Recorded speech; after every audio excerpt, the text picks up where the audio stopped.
think there's sometimes a danger, isn't there, Francois, when you're looking at some of these broader, these emerging global risks, that actually there's bigger threats to a business right on their doorstep or within the company from employees, isn't it?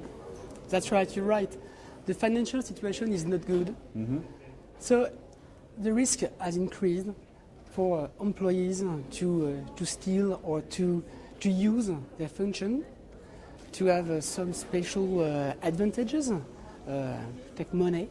And it's always a taboo to talk about this, because to say, hey, my employees are stealing me, it's always difficult to face it. But when you look at it, it's only a question of process and respect of procedure. Generally, the fraud is really simple. You create a new supplier, a false new supplier, and you invoice it, and you take the money.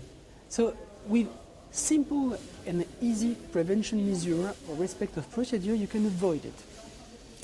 And the situation today is quite difficult because we have too many people working in the company, so we have to look at each person and we have to responsibilize them, in fact. Do you think technology and computerization within businesses has actually helped fraudsters to carry out more sophisticated ways of defrauding a company and also covering their tracks a bit more? That's right, you're right. New technologies are difficult to follow, but also they can be used to erase proofs and to take more money in a more quicker way, in fact. And the purpose of technology is just to permit to be better in service for clients, but in the other hand, you can have problem and you can have more and more fraud due to these things.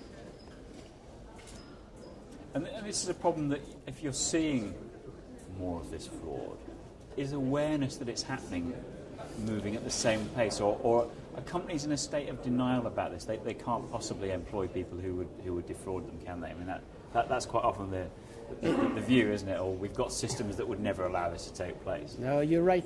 And sometimes you never discover the fraud. But cyber risk is also intrusion from outside people, external people, and who try to make us pay and try to obtain money without any justification. So it's very difficult sometimes to see, is it a colleague who's asking me something, or is it a theft? And cyber is a new risk, and it's more than that. Fraud is always a risk, but the cyber increases it. Okay. Is there a typical profile of an individual within a business who might be more, say, likely to be a fraudster than others? I mean, I've seen evidence before where it's not necessarily what you think either, and sometimes it's women in their 50s who That's right. in positions of trust. Is that the same here in France? That's as well? right. It's the same thing. It's somebody who's a good employee, who never have vacations, which is unusual, and sometimes you discover the fraud because the person is sick, and somebody takes spice. It's strange, but there is no profile, no specific profile. Sometimes it depends on the situation, on the life situation of a person who has problem and who has an opportunity to take and to collect money. So there is no profile. You have to suspect everybody.